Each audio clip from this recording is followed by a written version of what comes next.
If you've ever been blamed for something you didn't do by the people who did it, you know the aftertaste. Copper and disbelief. My name is Elena Zhao, and my family sued me for $2.8 million they claimed I stole from our family business. The punchline was that there wasn't one, nothing legitimate. I'm the youngest of four. My older siblings, Gavin, Rochelle, and Meredith, were the golden trio: finance careers, polished spouses, homes in the same exclusive suburb outside Seattle.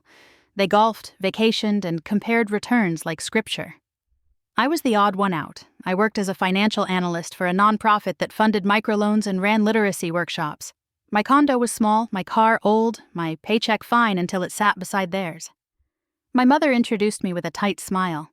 "Elena works with poor people," she'd say, as if that settled it.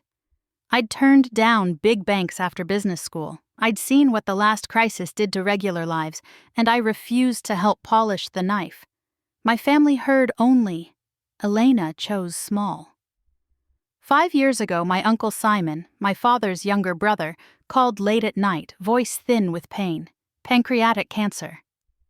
"I need your help," he said, "but you cannot tell your father or your siblings. Promise." I promised. 2 days later, in his attorney's office, Simon slid a folder across the table. Prospectuses, statements, tax forms. Chin Family Capital Partners stamped at the top. "They want my whole portfolio," he whispered. "They guarantee 23% a year." Guaranteed.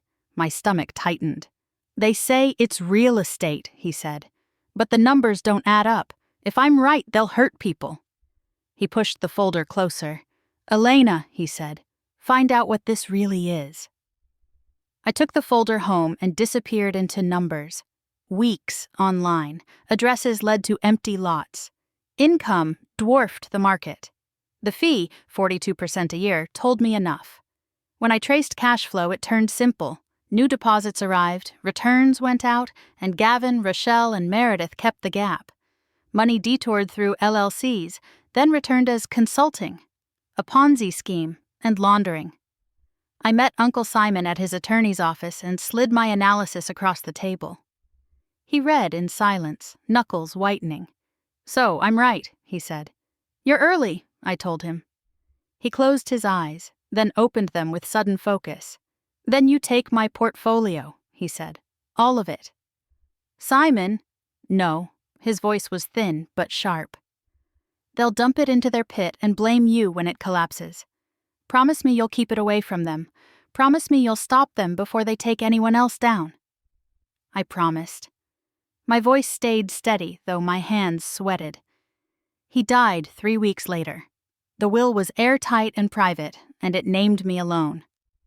After the funeral, I worked with his attorney, Harold Stein, and a forensic accountant, Dr. Priya Chen, building a file that could survive daylight. I began carrying a slim silver recorder everywhere. Then, my cousin spotted my name on trust paperwork and called my mother. They summoned me on a rainy Saturday. My parents sat rigid. Gavin wore his banker's smile. Rochelle and Meredith stared like I'd already confessed. "Split it," my father said. "No," I replied, "and I'm not investing a dime with your fund." Gavin's smile thinned. "Watch yourself, Elena." I touched the recorder. "You first," I said, and walked back into the rain. 2 months later, a process server met me outside my office and dropped a lawsuit into my hands. They said I'd stolen $2.8 million from Capital Partners, forged emails, and opened accounts in Gavin's name. The goal was obvious: scare me into surrendering Simon's inheritance and bury their scheme under my ruined reputation.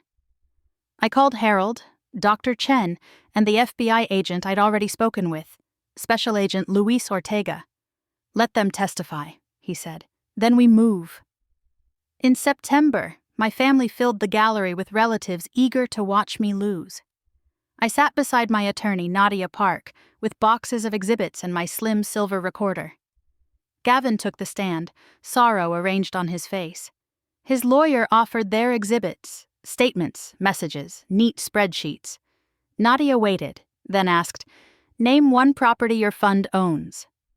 Gavin hesitated. "We use subsidiaries." She handed the judge county records. 0 properties, 0 deeds, 0 leases. She followed with my recording from the rainy meeting. My father demanding I split it, Gavin promising guaranteed 23. The room went cold. The doors opened.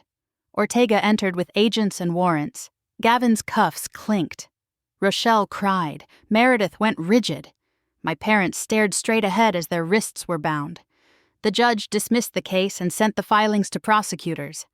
Outside, cameras shouted. I kept walking, shaking but upright. A year later, restitution checks went out. I added a victim fund from Simon's portfolio for those hit hardest, and I taught workshops on the red flags my family sold as certainty. Their greed ended their story. Integrity began mine.